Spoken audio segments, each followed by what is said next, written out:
मोहम्मद सईद अफजल जी लाहौर से ही बिलोंग करता हूँ और ऑयल एंड गैस प्रोफेशनल हूँ।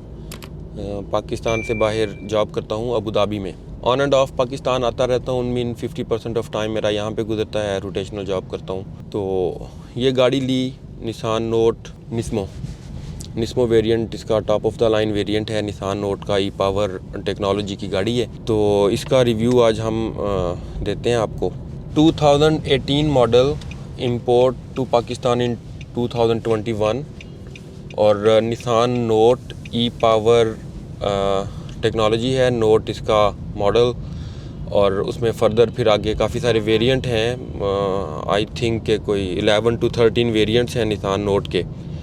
तो ये उसका top of the line variant है जिसे निज़्मो कहा जाता है। निसान नोट निज़्मो बेसिकली निसान का एक डिपार्टमेंट है जो उनकी स्पोर्ट्स गाड़ियों की ट्यून अप करता है और कुछ फिर फर्दर उसमें बॉडी किट और थोड़ा स्पोर्टी टच देता है। तो ये वो वाला वेरिएंट है जिसका ये रेड बैजिंग, रेड मिरर्स और बॉडी किट में कोई रेड टोन जो है ये निज़्मो का सिग्नेचर स्टाइल है या सिग्नेचर है उनका। मैंने ये गाड़ी ली in first week of December. PakWheels के फोरम से ही ली, मतलब पाक व्हील पे सर्च करके ली।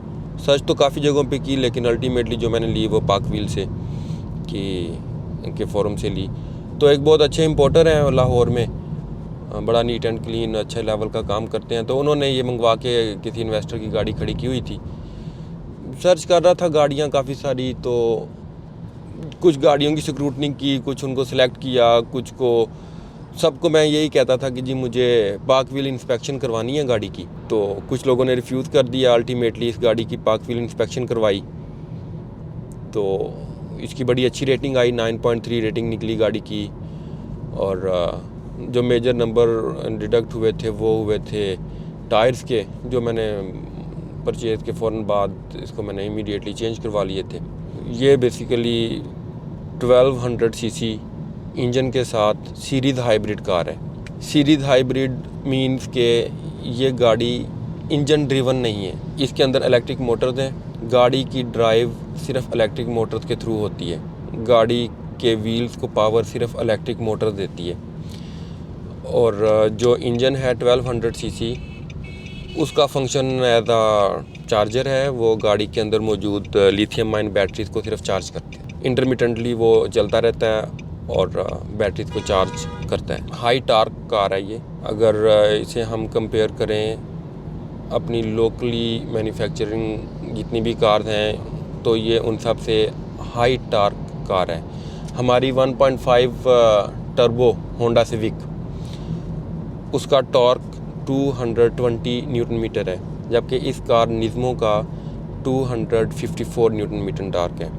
मेरे पास एक्चुअली एक सेकेंडरी यूज़ के लिए टोयोटा विट्स थी 2013 मॉडल, और वो मैंने 16 में ली थी। और घर के छोटे मोटे कामों के लिए मेरी मिसेस यूज़ करती थी, मैं भी यूज़ करता था। तो वो कुछ साल हो गए थे मेरे पास उस कार को। तो I was thinking to switch विड्स विद विड्स।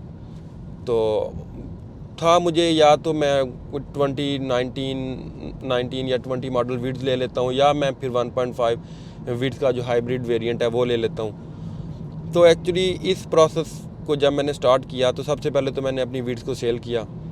विड्स सेल करने के बाद जब मैं मार्केट में निकला हूँ, गाड़ियाँ देखी कुछ गाड़ियाँ, तो ये भी मुझे नज़र आई गाड़ी ना। ये मेरे स्ट्रीट में मेरे नेबर्स के पास भी ये थी।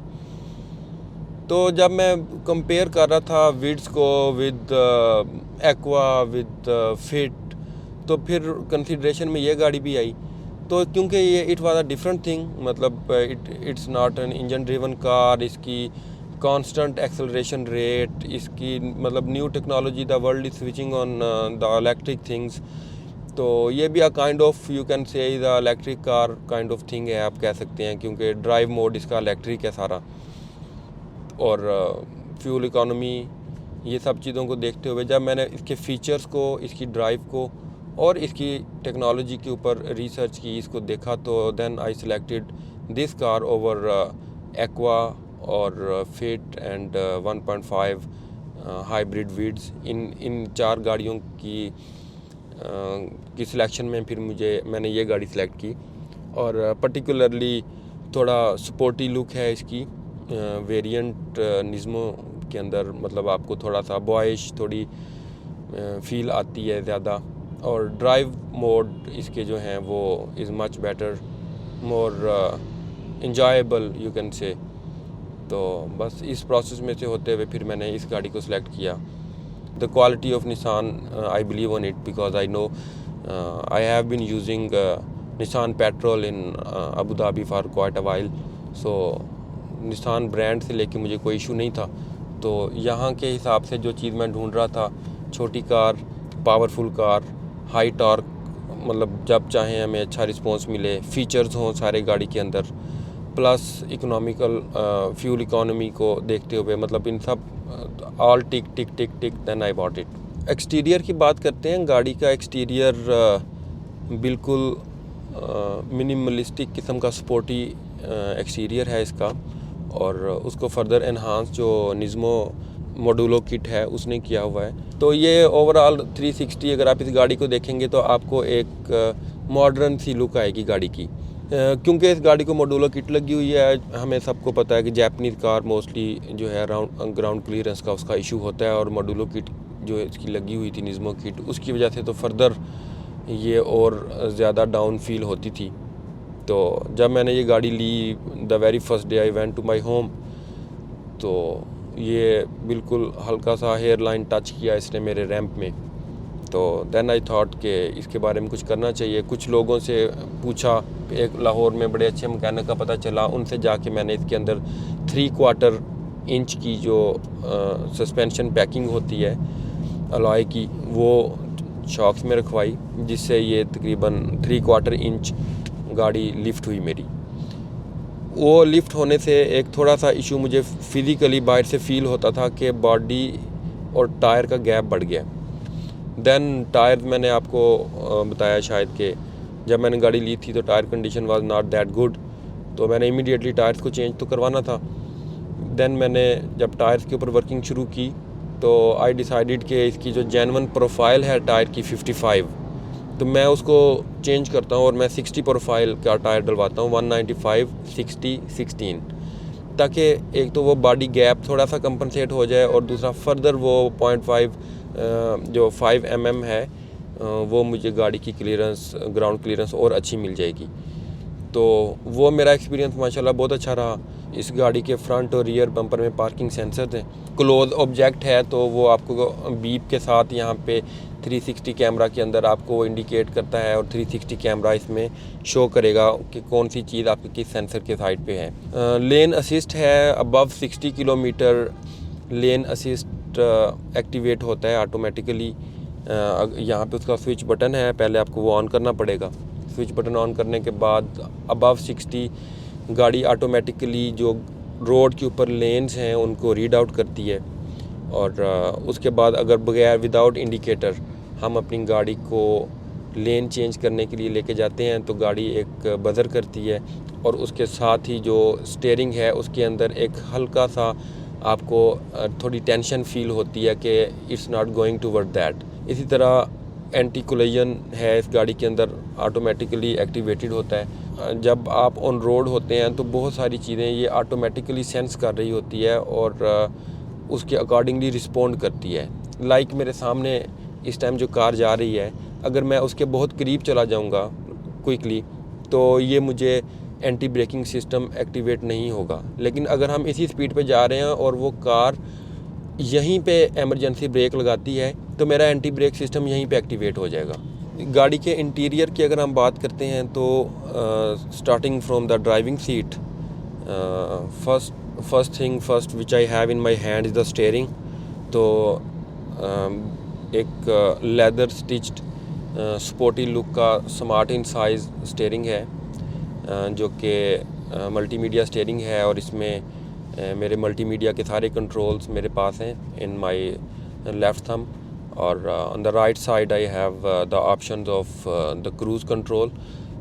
जब इस गाड़ी का क्रूज़ जो है वो अडेप्टिव क्रूज़ है, और as you know the adaptive cruise is directly related with the car sensing. तो ये जब मैं अडाप्टिव क्रूज़ को ऑन करता हूँ तो जो भी मेरे आगे गाड़ी जा रही होती है ये ऑटोमेटिकली उसे रीड आउट करेगी गाड़ी, और उसकी स्पीड के साथ गाड़ी की स्पीड को सिंक करेगी। इवन अगर अगली गाड़ी रुक जाएगी तो ये भी एक सेफ़ डिस्टेंस पे मेरी गाड़ी ऑटो ब्रेक करेगी और रुक जाएगी। 6 camera 360 view during the parking या किसी रशी एरिया में आपको बहुत हेल्पफुल होता है। आप सिर्फ अपने रियर व्यू मिरर के अंदर 360 अपनी गाड़ी को देख रहे होते हैं। इस गाड़ी की सीट्स नोट की जो दूसरे मॉडल्स हैं, जितने भी मेडलिस्ट या एक्स हैं वेरिएंट, उनसे डिफरेंट हैं। ये बकेट सीट्स हैं इसकी, मतलब अगर मैं फास्ट गाड़ी ड्राइव कर रहा हूँ या रैपिड जो है मूवमेंट्स हो रही हैं बॉडी की इस तरह से, तो मेरी बॉडी मूव नहीं करती। I am just like packed in the seat. Overall the quality of the seats is excellent. Premium quality of material use हुआ है इस गाड़ी के अंदर। इंफोटेनमेंट सिस्टम इसका जेन्युइन है अभी तक, और मैं इसे जेन्युइन ही रखूँगा।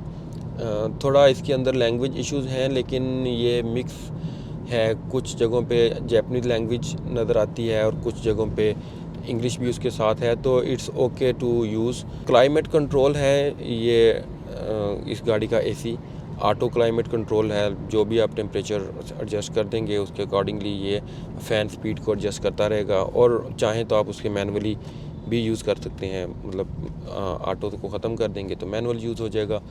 बाकी इस गाड़ी में ये जो सेंटर कंसोल है ये नोट में सिर्फ इसी गाड़ी में है, निज़्मो में।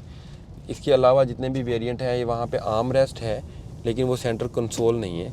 ये एक सेंटर कंसोल है, इसे हम ओपन कर सकते हैं। इसके अंदर फिर फर्दर जो एक प्लेस है, ये इसे हम ट्रे निकाल लेंगे तो उसके बाद फिर आगे एक छोटी सी पॉकेट बनती है, तो ये और वैसे आप इसे उठाना चाहते हैं तो ये इस तरह से उठ जाएगा। इस गाड़ी के अंदर नॉर्मल दूसरे वेरिएंट से एक डिफरेंस ये भी है कि इसमें रियर सीट्स के लिए एक USB पोर्ट है चार्जिंग के लिए, जो दूसरी गाड़ियों में नहीं है। सो जो भी पैसेंजर पीछे बैठा हुआ है उसे ही can charge the phone by this port. मैं इस गाड़ी की एवरेज के बारे में थोड़ा सा डिस्कस करना चाहता हूँ आप सबके साथ। एवरेज इस गाड़ी की, क्योंकि ये एक हाइब्रिड काइंड ऑफ कार है, तो इसकी एवरेज बहुत अच्छी है। लाइक 25, 26। अगर आप इसको, इसके 3 मोड हैं ड्राइविंग के। अगर आप इकोनॉमी मोड पे इसको ड्राइव करते हैं तो you can take it up to 28 kilometre per litre as well. लेकिन इस गाड़ी का एक इशू है, क्योंकि ये बैटरी ड्रिवन कार है, इलेक्ट्रिक मोटर ड्रिवन कार है जो कि पावर बैटरी से लेती है, और बैटरी हैं लिथियम आयन बैटरीज़, तो ये टेम्परेचर सेंसिटिव होती हैं। जब ये गाड़ी फर्स्ट वीक ऑफ दिसंबर में ली थी तो फर्स्ट टैंक की मेरी 27 किलोमीटर एवरेज आई थी। हालांकि उसमें मैंने बड़ा रफ़ यूज़ किया था, गाड़ी को हर तरह से टेस्ट किया था, गाड़ी की हाईएस्ट एक्सेलरेशन स्पीड तक मैंने गाड़ी को ट्राई किया था। और उसके बाद अब राइट नाउ, क्योंकि वो मैं सारे एक्सपेरिमेंट कर चुका हूँ, इसको मैं बड़े कंफर्टेबल तरीके से चलाता हूँ। कभी कभी बस थोड़ा सा कहीं पे ज़रूरत हो तो अब इसकी एवरेज ड्रॉप हो गई है टू 18, फ्रॉम 27 टू 18। तो ये सिर्फ एक टेम्परेचर डिफरेंस है। तो इस चीज़ को समझना बहुत ज़रूरी है कि अगर कोई भी बंदा अपनी गाड़ी अभी इस वक्त इस सीज़न में इस तरह की गाड़ी लेता है, या जिनके पास ऑलरेडी हैं और उनको ये इशू फील हो रहा है कि इन लास्ट 3 मंथ्स में उनकी गाड़ी की एवरेज ड्रॉप हो गई है, तो ये कोई परेशान होने वाली बात नहीं है। It's very okay for them. ये जैसे ही मार्च अप्रैल का मंथ आएगा उनकी गाड़ी की average back to normal to 25, 26 की रेंज में चली जाएगी। ये सिर्फ टेम्परेचर का एक एलिमेंट है जो कि गाड़ी की बैटरीज़ के साथ डायरेक्टली रिलेटेड है। तो इस चीज़ को लेके जो एग्जिस्टिंग ओनर्स हैं उनको कोई परेशान होने की ज़रूरत नहीं है। It's just fine. देखें, इस तरह से है कि मेंटेनेंस जो जापानीज़ कार्स को लेके मेरा एक्सपीरियंस है कोई बहुत ज़्यादा नहीं है। मैंने किसी की रिकमेंडेशन पे फर्स्ट जापानीज़ कार जो ली थी वो विट्स थी। एज आई टोल्ड यू कि मैं लोकली मैन्युफैक्चर्ड जितनी कार्स हैं मैं उनका यूज़र हूँ और होंडा सिविक का लवर हूँ। अभी भी राइट नाउ मैंने अपनी पुरानी सिविक को सेल किया और न्यू 2022 होंडा सिविक मैंने बुक करवाई हुई है, waiting for that when they start production. तो विट्स जो मैंने रखी हुई थी उसकी 5 साल में 4 साल में मैंने कोई मेंटेनेंस नहीं करवाई। टाइम पे उसके ऑयल चेंज किए हैं, फ़िल्टर अच्छे यूज़ किए हैं, 1 या 2 दफ़ा जस्ट अपनी सेटिस्फेक्शन के लिए ब्रेक सर्विस करवाई, टोयोटा से और उसकी थ्रॉटल बॉडी की सर्विस करवाई।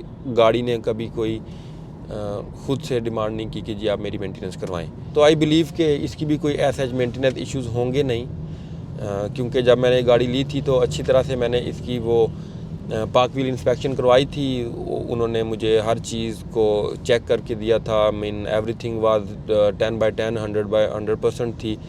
गाड़ी की ट्रांसमिशन, बैटरी, इंजन और जो इसकी वो इन्वर्टर होता है इलेक्ट्रिक, वो मतलब एवरीथिंग। तो अगर वो 100% था और अब लेट्स सी कि उसकी कब ज़रूरत पेश आती है मुझे कि कोई मेंटेनेंस करनी पड़े, लेकिन आई बिलीव कि अगर इसको अच्छे तरीके से रखा जाए कोई मेंटेनेंस निकलनी नहीं चाहिए इसकी। जब मैंने गाड़ी ली अनरजिस्टर्ड थी, इसे मैंने रजिस्टर्ड करवाया। ये अभी जस्ट रिसेंटली ये पिछली ऑक्शन में मैंने ऑक्शन नंबर बाय किया था अपनी गाड़ी के लिए। सब गाड़ियों को ये नंबर लगवाता हूँ। तो 58,000 few hundred was the registration cost जो मुझे इस गाड़ी की पे करनी पड़ी। जहाँ तक बात है रीसेल, गाड़ी की रीसेल के पॉइंट ऑफ व्यू से एक मेजर कंसर्न है हम लोगों का कि जब हम कोई गाड़ी लेते हैं तो जब हमने बेचना होगा तो उसका क्या होगा। तो डेफिनेटली ये चीज़ मैंने भी कंसीडर की और मैं करता भी हूँ, मतलब अपनी दूसरी गाड़ियों को लेके भी मैं ये करता हूँ। लेकिन ये गाड़ी जब मैंने बाय की थी तो मैंने इस चीज़ को इतना ज़्यादा उसके ऊपर कंसीडर नहीं किया था कि जब मैंने इसे बेचना होगा तो क्या होगा, ठीक है। क्योंकि ये गाड़ी मैंने एक लॉन्ग टर्म रखने के लिए ली है। वन फाइनल सम अप करते हैं इस गाड़ी के कैबन को लेके। कैबन हाइट इज़ गुड, मतलब roof clearance is very nice और the rear seats space is so good. I mean like you are sitting in some sedan car. Nice leg space है और बूट स्पेस इसकी width या उस category की जो दूसरी कार हैं उससे थोड़ी सी ज़्यादा है। तो ओवरऑल ये गाड़ी स्पेस के पॉइंट ऑफ व्यू से, लेग क्लियरेंस के पॉइंट ऑफ व्यू से, रूफ क्लियरेंस के पॉइंट ऑफ व्यू से बिल्कुल ज़बरदस्त है। कोई किसी किस्म का इसके अंदर इशू नहीं है। Thank you very much. I think ये रिव्यू जो मैंने अभी अपनी निसान नोट निस्मो ई पावर का किया है ये आप सबके लिए बहुत हेल्पफुल रहा होगा और आप आई होप आप इसको एंजॉय करेंगे और फर्दर इंशाल्लाह किसी और अच्छी गाड़ी के साथ मार्केट में अपकमिंग मॉडल्स के साथ आई विश कि मैं आपके लिए किसी और अच्छी गाड़ी का दोबारा ऑनर रिव्यू लेकर आऊँ। अपना ख्याल रखिएगा। Take care. अल्लाह हाफिज़।